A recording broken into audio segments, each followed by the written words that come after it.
Este es el primer video del primer módulo del curso y en este primer módulo vamos a hablar de un fenómeno conocido como la gran divergencia, que más adelante explicamos de qué se trata, y sus causas. Como expliqué antes, la intención de estos videos es orientarlos y orientarlas en las lecturas de cada clase. Las lecturas de cada clase vienen de diferentes fuentes, de diferentes autores y autoras, así que a veces puede ser difícil entender cuál es el enlace entre una lectura y la siguiente. Justamente la intención de estos videos es tratar de darle un hilo conductor a esas lecturas y orientarlos y orientarlas en las lecturas. Las lecturas de esta semana tienen que ver con el fenómeno que acabo de mencionar, la gran divergencia, que es una de las formas en que se ha nombrado al origen de las disparidades de ingreso y de niveles de vida entre los diferentes países y continentes. Como vamos a ver a lo largo del módulo, esta es una pregunta, la pregunta de qué causó la gran divergencia o por qué y desde cuándo hay disparidades tan grandes en los niveles de ingreso de diferentes países. Esta pregunta se ha planteado hace varios siglos y aunque uno pensaría que al ser una pregunta antigua o vieja, digamos, ya tiene una respuesta consolidada, la verdad es que no, la verdad es que a medida que pasa el tiempo y a medida que los historiadores van encontrando nueva evidencia sobre el pasado, sobre cómo vivían las sociedades de Asia y África, por ejemplo, hace 2, 3 o 4 siglos, pues se van encontrando cosas nuevas que van haciendo más compleja la respuesta y que hacen que este debate aún no termine. Entonces, lo que vamos a hacer en este módulo es tratar de darnos una idea del debate en que está hoy en día y tratar de cada uno de nosotros y de nosotras tomar una posición sobre qué pensamos en relación con ese debate. Es decir, en particular la cuestión de cuál es el factor que creemos que es más determinante o más importante a la hora de explicar las disparidades de ingreso o de nivel de vida o de poder económico y político entre diferentes países y continentes. Una primera forma de ver la cuestión de por qué hay disparidades entre diferentes países sería tratar de compararlos hoy en día y ver en qué se diferencian y tratar de entender de esos factores cuál es el que explica las diferencias en el nivel de ingreso. ¿Qué es lo que uno a veces hace intuitivamente cuando viaja, por ejemplo, a Europa, a los Estados Unidos o a una zona muy pobre del país, por ejemplo? Entonces uno intuitivamente empieza a pensar qué puede ser lo que está causando esto. El enfoque que vamos a optar en este módulo es un enfoque histórico, que es mirar al pasado. Y justamente la gráfica que ustedes ven en esta diapositiva, lo que nos muestra por una parte es en el mapa, eh, a través de unos colores nos muestra cómo hay disparidades grandes en los niveles de ingreso per cápita, o sea, de ingreso por persona a nivel de las diferentes sociedades del mundo, ¿cierto? Entonces vemos que hay sociedades que están en color oscuro como las de Norteamérica o Europa Occidental o Australia, o también la península arábiga que tienen un color intenso que indica que hay un nivel de ingreso alto, pero también hay otras en amarillo claro o muy pálido que indica que tiene un nivel de ingreso muy bajo. Entonces el enfoque que uno podría adoptar es, como decía, mirar en la sociedad contemporánea qué puede explicar eso, pero el que vamos a usar en este módulo es mirar al pasado. Entonces justamente la gráfica de la izquierda hace esto y nos muestra el nivel de ingreso per cápita de diferentes continentes desde finales del siglo XIX. Y esa gráfica nos muestra algo muy interesante y es que, eh, por ejemplo, los países de Europa Occidental y los países que ellos llaman Western Offshoots, que son básicamente países que fueron colonizados y casi completamente poblados por europeos como Estados Unidos y Australia, solo tienen el nivel de ingreso más alto. Y eso parece ser una constante a lo largo del tiempo, es decir, a pesar de que vemos variaciones en las series, a lo largo del tiempo permanecen estos patrones, es decir, no, las líneas en general no se cruzan, sino que más o menos lo que pasa es que las diferencias se van ampliando con el tiempo. Esto ya nos da una pista de por qué hablamos de gran divergencia, porque las diferentes líneas de ingresos se van separando y van divergiendo, hay una divergencia entre ellas. Entonces, esto nos da una pista de que tal vez las diferencias eh, no fueron causadas por procesos que ocurrieron hace 10 o 20 o 30 años, sino esta gráfica nos daría una pista de que tal vez ocurrieron hace por lo menos 2 siglos. ¿Por qué? Pues porque vemos que a finales del siglo XIX ya había unas diferencias significativas que ahí en la gráfica se ven pequeñitas, pero que si ampliáramos eso, el primer año se verían muy grandes. Por supuesto, el ingreso per cápita ha sido muy cuestionado como una medida del nivel de desarrollo de los países y por eso se han planteado nuevas medidas, como por ejemplo el índice de desarrollo humano. Y justamente en esta diapositiva vemos por una parte el mapa de los niveles de desarrollo humano de los países en el año 2017 y al igual que en el caso anterior vemos importantes disparidades. Aquí no se ven tan marcadas, tal vez por los colores que escogieron quienes hicieron el gráfico, pero si vemos, por ejemplo, pues unos niveles más pálidos, principalmente en África y en el sur de Asia, y más un color verde más oscuro en Europa y Estados Unidos. La gráfica de la izquierda, por otra parte, nos muestra un panorama similar, no tan parecido, pero similar al de la gráfica anterior, en el sentido de que um, el orden en que los países, si ordenáramos los países según su nivel de desarrollo humano, ese orden no parece variar mucho entre finales del siglo XIX y comienzos del siglo XXI. Es decir, han pasado 150 años y a pesar de eso no hay grandes cambios. Hay cambios, por supuesto, y vemos, por ejemplo, que China ha subido de manera importante en la gráfica, ¿verdad? Al igual que Chile, por ejemplo, pero en general no vemos cambios drásticos. Entonces, esta gráfica y la anterior es justamente lo que ha llevado a los autores a plantearse, bueno, tal vez las disparidades en el desarrollo económico y en el nivel de vida de los países no se explican mirando el año pasado ni la década pasada y ni siquiera los últimos 50 años. Tal vez hay que mirar mucho más atrás en el tiempo. Surge la pregunta obviamente de hasta cuándo más atrás en el tiempo y más adelante vamos a ver las respuestas que hay sobre esto. ¿Cuándo, ¿Cuándo será que esas curvas se intersectan, por ejemplo? ¿Será que hay un punto en el cual todas se intersectaban y después hubo una divergencia? ¿O será que siempre han sido como paralelas, como que nunca se han cruzado y en realidad, por ejemplo, eh, em, Europa realmente siempre ha sido superior a Asia en términos de nivel de ingreso? Bien, para entrar en materia, les pido abrir el archivo de mini lecturas y hacer la primera lectura que está en las páginas 1 a 3 que se titula La brecha. Una vez lo hagan, entonces pueden reanudar el video. Mientras tanto, les recomiendo pausarlo para que puedan leer con calma. Esta lectura nos presenta una visión muy interesante de la gran divergencia, en buena medida porque abarcan muy pocos párrafos, un poco lo que es la historia de esta controversia sobre a qué se deben los niveles de desarrollo, las diferencias en los niveles de desarrollo económico entre los países. Y por otra parte nos da algunas pistas, aunque no nos iluminan mucho, sobre cuándo pudo haber ocurrido la gran divergencia. ¿Por qué digo que no nos iluminan mucho? Porque en realidad la manera válida de hacer una comparación para mirar cuándo ocurrió la divergencia sería entre los niveles de ingreso per cápita. No es lo mismo comparar un país que tiene 10 millones de personas a un país que tiene 100 millones de personas. Aquí el autor que escribió eso nos está comparando Europa con India y China, pero sin tener en cuenta la población. Sin embargo, nos da un par de datos muy interesantes y es que para comienzos del siglo XVIII, India, China y Europa tenían una participación muy parecida en la producción global de mercancías y de bienes. Esto es interesante porque si lo comparamos con finales del siglo XIX, pues vamos a ver que hay un cambio muy importante y está asociado obviamente a los cambios que vimos en una diapositiva anterior, los cambios en los niveles de ingreso entre los países. Y lo mismo ocurre con la producción manufacturera, nos muestra que a comienzos del siglo, perdón, a mediados del siglo XVIII, la participación era parecida, por ejemplo, la de Europa e India era muy parecida. China producía más que Europa, por ejemplo. Y a medida que pasaron las décadas y ya para comienzos del siglo XX, esta participación había cambiado muchísimo y había entrado un nuevo actor en escena, que es Estados Unidos. Entonces, todo eso nos da pistas de cuándo pudo haber ocurrido la divergencia.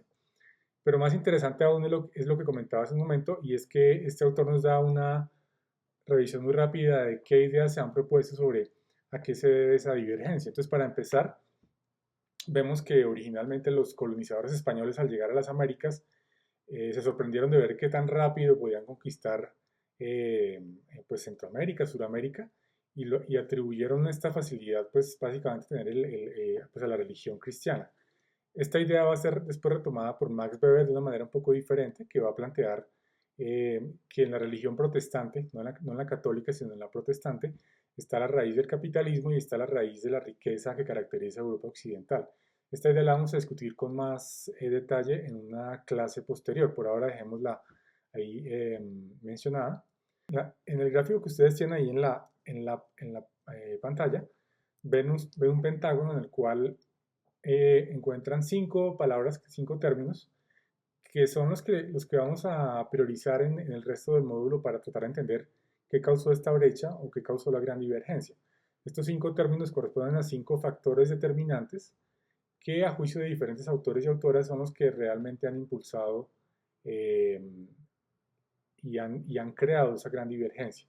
Estos 5 factores son la geografía, la cultura, la tecnología, la coerción y las instituciones.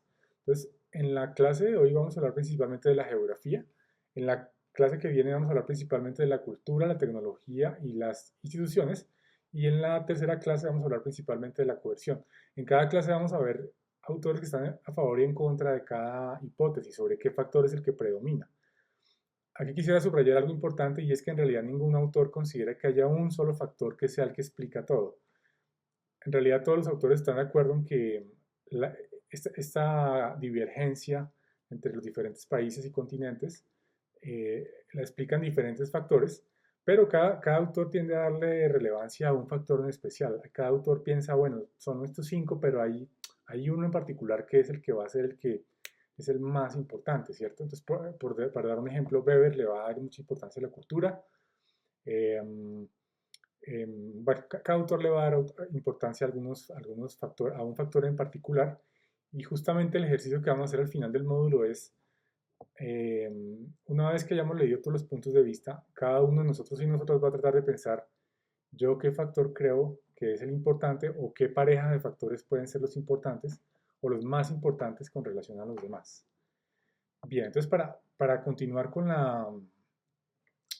esta discusión, los invito a leer la segunda lectura de las mini lecturas que está en las páginas 4 a 6 y se titula La colisión en Cajamarca. La lectura que acabamos de hacer es tomada de un libro titulado Armas, Gérmenes de Acero, escrito por Jared Diamond. Este autor estudió originalmente bioquímica, pero a lo largo de su vida se ha vuelto un polímata y digamos que es un autor típicamente interdisciplinario en el sentido de que sus obras integran conocimientos de la historia, de la biología, de la geografía, de varias disciplinas. Y este libro en particular es un libro que recomiendo leer, es un libro que no solo es informativo e interesante, sino además muy entretenido, y es un libro que ganó el premio Pulitzer.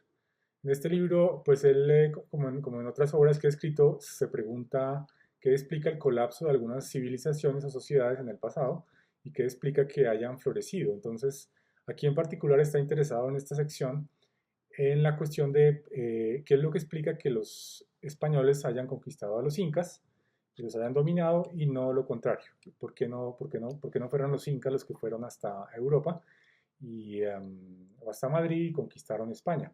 Parece una pregunta un poco como un juego o algo, aunque es una pregunta interesante, por supuesto, pero la razón por la que él la hace es porque él quiere llegar al fondo del asunto de qué es lo que explica que una sociedad supere a otra o domine a otra y qué es lo que explica que una sociedad colapse.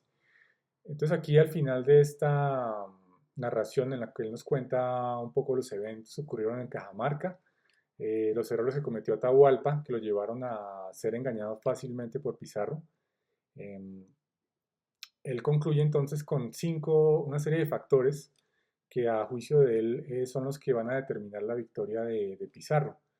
Y que él considera interesantes no tanto como una curiosidad histórica de por qué Pizarro venció a Atahualpa, sino porque en alguna parte de la lectura nos dice que él piensa que estos factores se pueden encontrar en otras colisiones históricas que se han presentado a lo largo de la historia de la humanidad, eh, por ejemplo, entre India y Europa o entre China y Europa, eh, y que por eso es importante analizar estos episodios, porque son reveladores de qué es lo que explica el dominio de unas sociedades sobre otras. Entonces aquí al final nos va a decir que las razones inmediatas son la tecnología militar, que combina armas de fuego, armas de acero y caballos. Ahora, los caballos no son propiamente tecnología, son una especie pues, del reino animal, ¿verdad?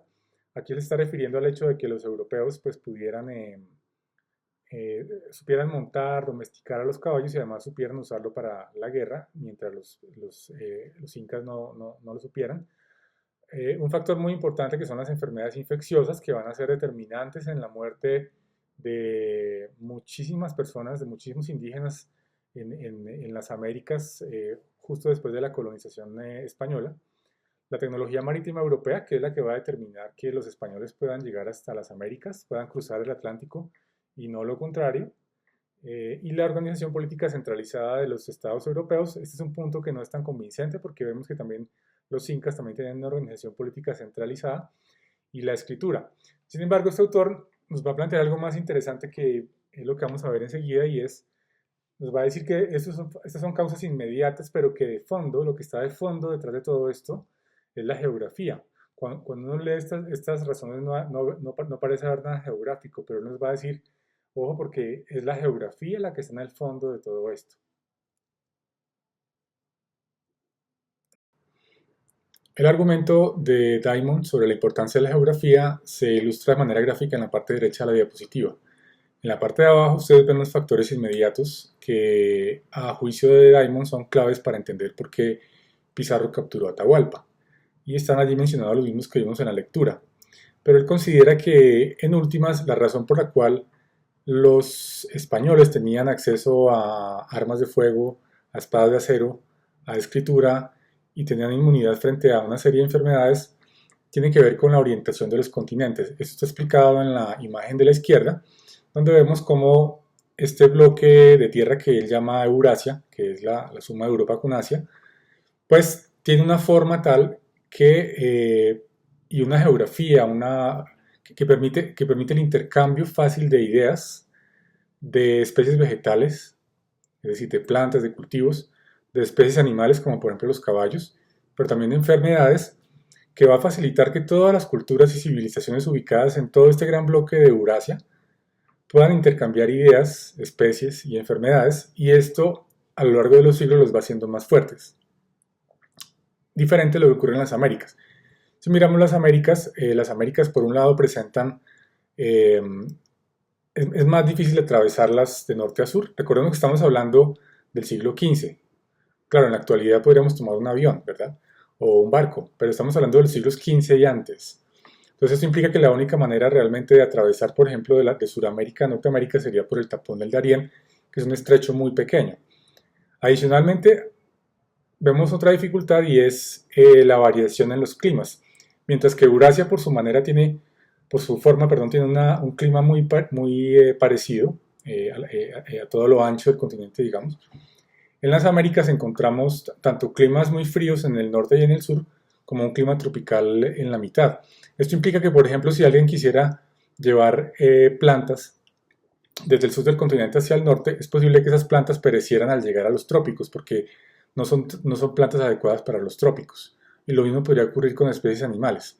Entonces el argumento de él va a ser que esto, por ejemplo, va a explicar por qué mientras la escritura viajó fácilmente, el papel y otras técnicas viajaron fácilmente a lo ancho de Eurasia, no ocurrió lo mismo en las Américas. En las Américas hubo culturas que desarrollaron la escritura y hubo otras culturas que nunca se enteraron que eso existía. Eso implicaba que si no lo desarrollaban por ellas mismas, pues no tenían acceso a esas tecnologías o a otras especies, por decir algo, por ejemplo las llamas solo las encontramos en Sudamérica y los búfalos en el norte. Si las Américas hubieran tenido una forma diferente, tal vez hubiera habido un mayor intercambio de especies, como ocurrió en Eurasia, y eso marcó una desventaja entre los dos continentes. Lo mismo va a ocurrir en el caso de África, que a pesar de que también abarca bastantes meridianos, pues está separada entre el norte y el sur por una parte un desierto pues muy seco, muy hostil, y por otra parte unas selvas donde también que son bastante difíciles de atravesar. Entonces lo que nos va a plantear es que la forma de los continentes va a ser determinante y va a explicar la superioridad de Eurasia sobre los demás continentes. El argumento de Diamond sobre la importancia de la orientación de los continentes para explicar las diferencias en los niveles de desarrollo económico es interesante, pero se queda corto para explicar algunas de esas diferencias, por ejemplo, entre el nivel de ingreso de Norte y Suramérica, o entre diferentes países dentro de África, o dentro de Asia, o dentro de ese gran bloque que él llama Eurasia. En particular se queda corta para explicar la divergencia entre India, China y Europa, que vimos en la primera lectura que era algo muy importante históricamente.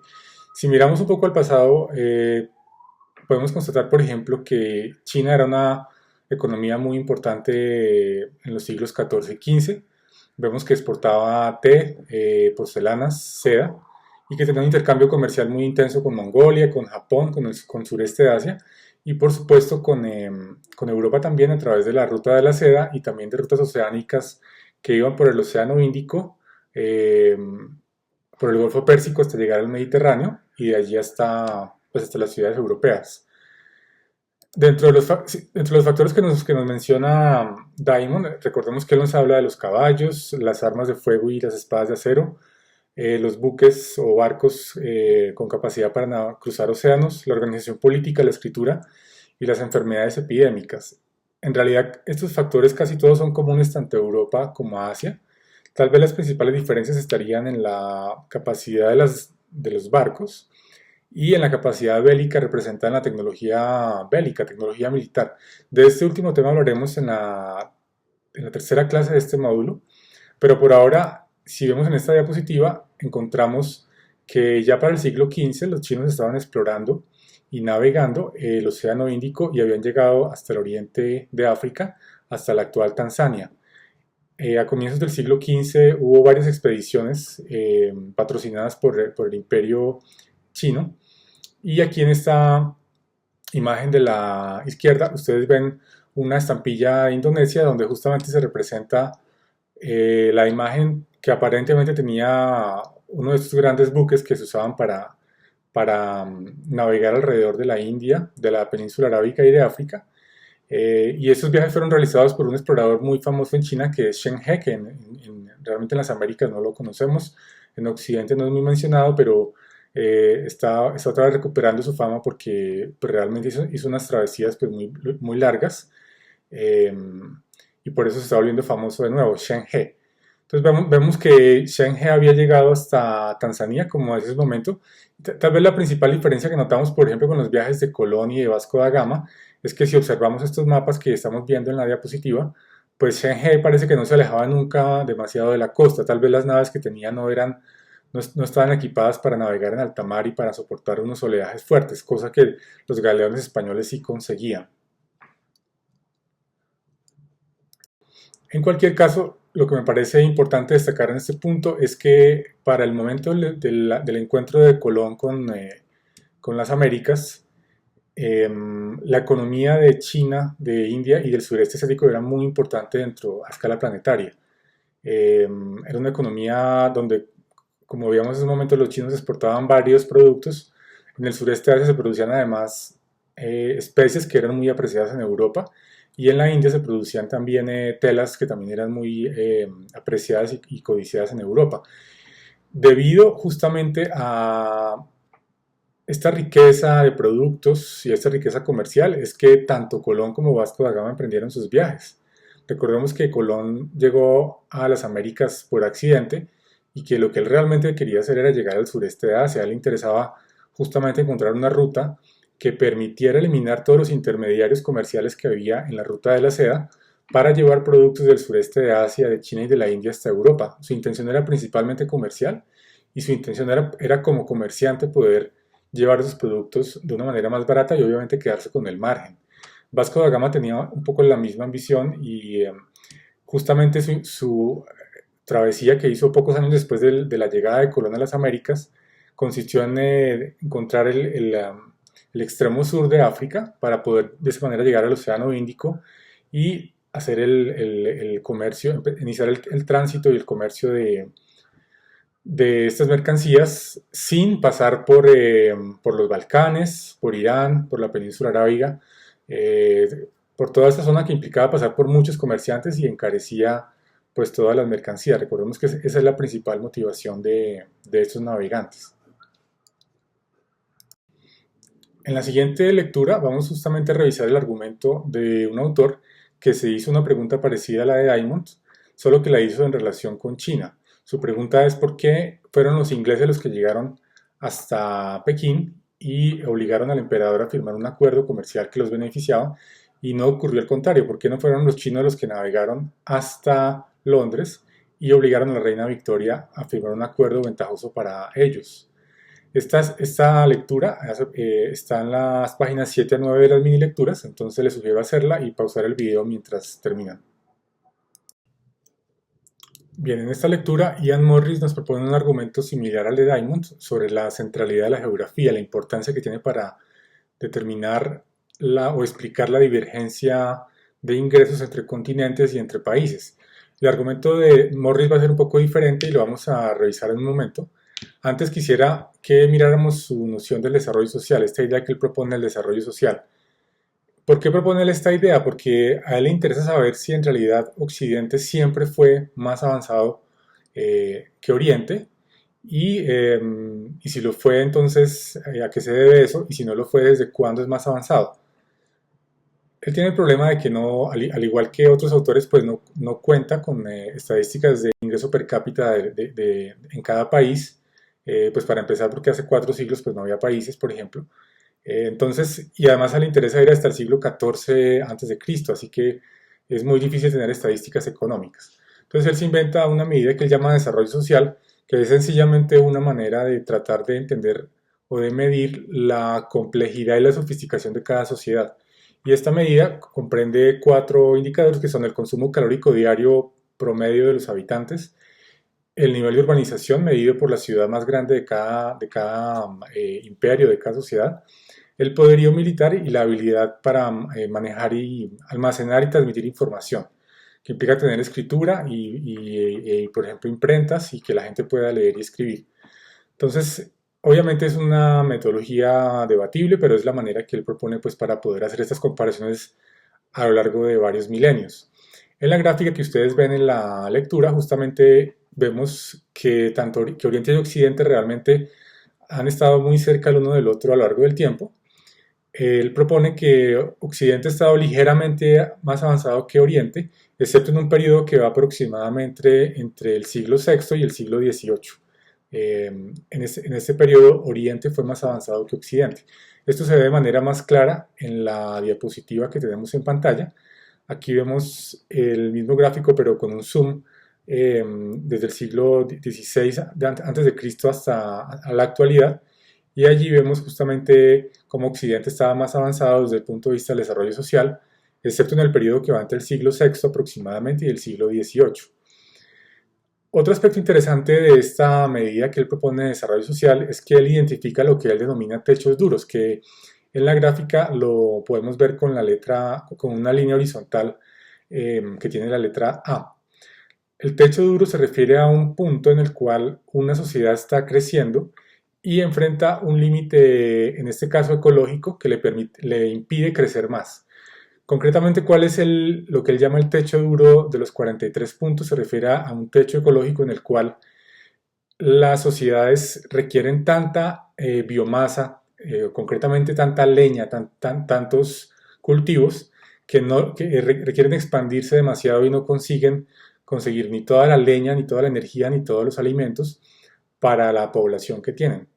Es decir, esto les implicaría crecer y derribar tantos bosques que no podrían seguir reproduciéndose. Eso implica llegar a un techo duro y en este punto, si no hay una manera más eficiente de producir energía y alimentos, pues se produce sencillamente una hambruna o una revolución o una guerra y el desarrollo social retrocede.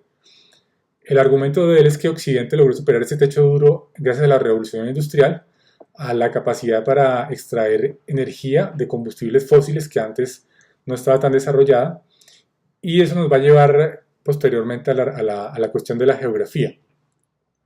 ¿Por qué él considera que es clave la geografía?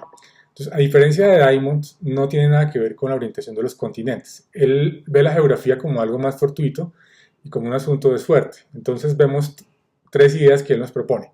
En primer lugar, los navegantes de Portugal, Italia, España e Inglaterra tenían realmente un incentivo para llegar a Asia por la vía del Atlántico, y este incentivo accidentalmente lo llevó a encontrarse con las Américas. Esto es puramente accidente, es un asunto de suerte, no es que fueran superiores intelectualmente ni más capaces, sino que, bueno, tenían unas naves capaces de navegar el océano, eso es muy importante, pero el hecho de encontrarse con las Américas fue algo accidental. Para los chinos era diferente, los chinos no tenían ningún interés en llegar a Europa por el Pacífico, no querían emprender dijéramos, la misma ruta que hizo Colón por el otro lado del globo, no tenían ningún interés porque no tenían particular interés en adquirir ninguna mercancía europea, ¿no? Las mercancías europeas realmente no les parecían muy atractivas, estaban muy orgullosos de sus sedas, sus cerámicas, de la calidad de su té, y lo que querían comprar lo encontraban en la India, en el sureste de Asia y de golpe en África, así que no querían llegar a Europa. Esto hizo que Shen por ejemplo, en cambio de navegar, como vimos hace un momento, por el borde de la India hasta África, eh, digamos que tomara esta ruta en cambio de irse a tratar de atravesar el Pacífico. Entonces, eso es un accidente histórico que hace que sean los europeos los que se encuentren con las Américas. Y hay otro accidente histórico además que es un poco más complejo y que lo vemos representado en el mapa de la parte derecha de la diapositiva, y es que los europeos desarrollan esta ruta triangular que va a ser muy eficiente como máquina económica, que consiste en que los barcos salen de Europa cargados de mercancías, se van a la costa occidental africana y allí comercian estas mercancías y armas por esclavos, ¿cierto? Las intercambian por esclavos. Luego, en los mismos barcos se llevan los esclavos hasta las Américas, allí los desembarcan, ¿cierto? Los entregan en la costa eh, oriental de las Américas, en Brasil, en todo el Caribe, en Estados Unidos, y cargan a su vez sus barcos con azúcar, con algodón y con tabaco, entre otras mercancías, y las llevan hasta, hasta Europa. Y esto produce una dinámica económica que es pues bastante rentable y permite acumular capital y funciona, es decir, permite tener los barcos cargados permanentemente y permite pues producir utilidades. Entonces él va a plantearnos que, por ejemplo, si las Américas no hubieran quedado donde están, sino en otra parte, pues hubiera sido más costoso. Si no hubiera manera de extraer esclavos de África, pues esa ruta no hubiera sido posible producir este triángulo tan rentable de comercio. Finalmente hay otra idea geográfica que la vamos a ver con más detalle en una clase que sigue más adelante, y es el hecho de que para el momento de la revolución industrial los ingleses requerían bastante carbón, y por fortuna, porque también de nuevo es un accidente histórico, eh, o sea, no tiene nada que ver con su habilidad, en su país había bastantes depósitos de carbón. Entonces eso les permitió, dice él, llevar el carbón de manera muy barata desde las minas hasta las fábricas, eh, y eso pues abarató enormemente y hizo más eficiente la economía inglesa. Eh, entonces, en general se trata de accidentes históricos que hacen que la geografía se vuelva muy relevante. Este argumento de la geografía lo podemos ver más desarrollado también en la siguiente lectura, es la mini lectura que está en las páginas 10 y 11, que se titula Atrapados por la geografía. Entonces, por favor, leámosla y cuando terminemos reanudamos el video. En esta lectura encontramos nuevos argumentos en favor de la hipótesis de la geografía, y son argumentos un poco diferentes a los que vimos en las lecturas anteriores. Entonces, para empezar, este argumento realmente es tomado de un libro que nos habla solamente de las Américas, y por eso pues tiene un alcance espacial pues diferente a los anteriores, y también un alcance histórico diferente. De todas maneras es relevante, y para empezar quisiera llamar la atención sobre el mapa que nos presentan allí los autores, donde nos plantean que el desarrollo económico en general tiende a ser más limitado en los trópicos, y plantean que eso pues, nos da un indicio de que hay algo en los trópicos, que no está muy claro qué es, que puede estar causando ese retraso en el desarrollo. En el libro nos van a dar detalles de qué factores podrían ser esos y qué otros factores pueden estar influyendo en que el área tropical de las Américas, que va más o menos entre el sur de México y el sur de Brasil, pues sea un área que tenga menos desarrollo económico. Entonces nos plantean básicamente 4 canales a través de los cuales la geografía física va a influir negativamente en el desarrollo económico. Estos van a ser una baja productividad de la tierra. Entonces, en principio serían unos suelos, estos del trópico, menos fértiles y más difíciles de cultivar, más costosos de cultivar. hay unas condiciones de salud más difíciles, caracterizadas pues por enfermedades tropicales, obviamente, una mayor frecuencia e intensidad de desastres naturales y finalmente un acceso a los mercados más limitado. Aquí estamos hablando principalmente de distancia a los grandes centros de consumo en Europa y en Norteamérica y en Australia, digamos, que serían como los grandes centros de consumo. Eh, entonces vemos que son argumentos diferentes a los de los autores anteriores. Y para cerrar quisiera invitarlas a leer la última mini lectura que está en las páginas 12 y 13. Aquí justamente vamos a encontrar un par de autores que nos van a decir que la geografía no importa. En la lectura que acabamos de hacer, James Robinson y Daron Acemoglu nos plantean que la geografía no es tan importante como a primera vista parece. Y nos traen de hecho un ejemplo en el libro de esta ciudad Nogales que queda mitad en Estados Unidos y mitad en México. Eh, y a pesar de que esta ciudad pues obviamente está en un punto geográfico, por lo tanto no hay diferencias geográficas realmente entre una mitad y la otra, hay diferencias muy marcadas en el nivel de vida y en el nivel de seguridad que tienen los habitantes a cada lado de la frontera. Si les parece, les doy unos segundos para que leamos la cita que aparece en la diapositiva.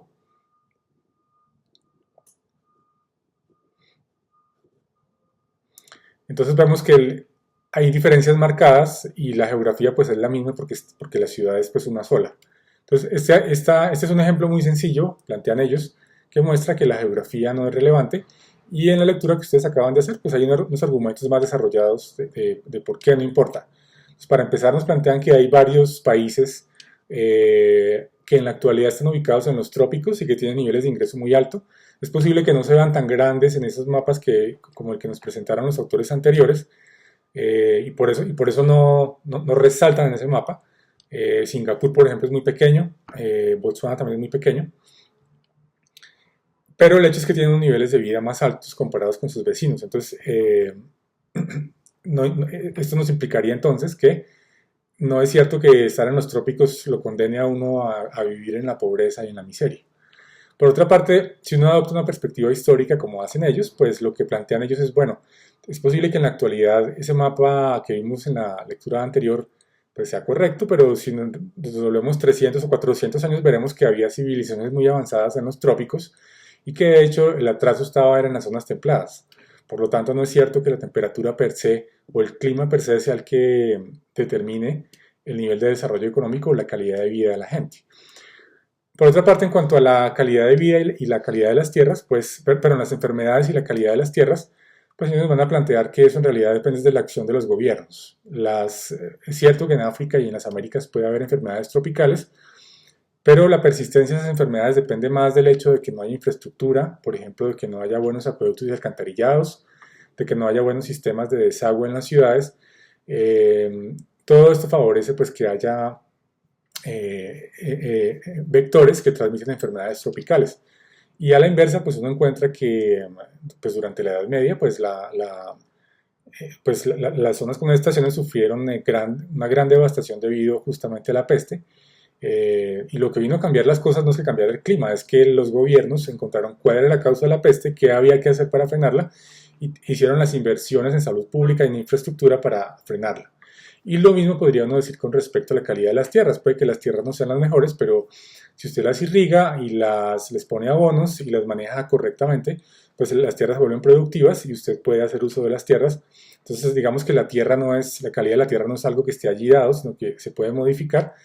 Y el argumento de ellos, que es hacia donde nos van a ir orientando, porque vamos a ver más adelante que pues ellos plantean que la clave está en las instituciones, es hacia la idea de que depende todo mucho de la calidad del Estado.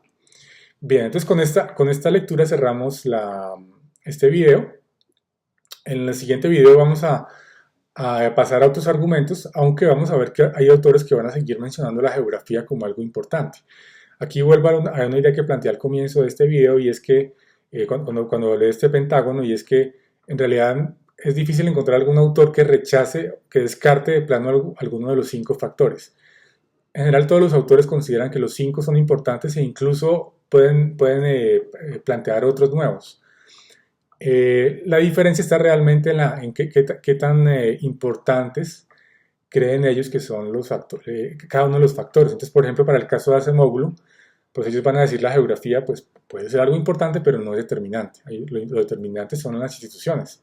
Entonces vamos a ver en los siguientes videos nuevos argumentos sobre qué otros factores pueden explicar la gran divergencia.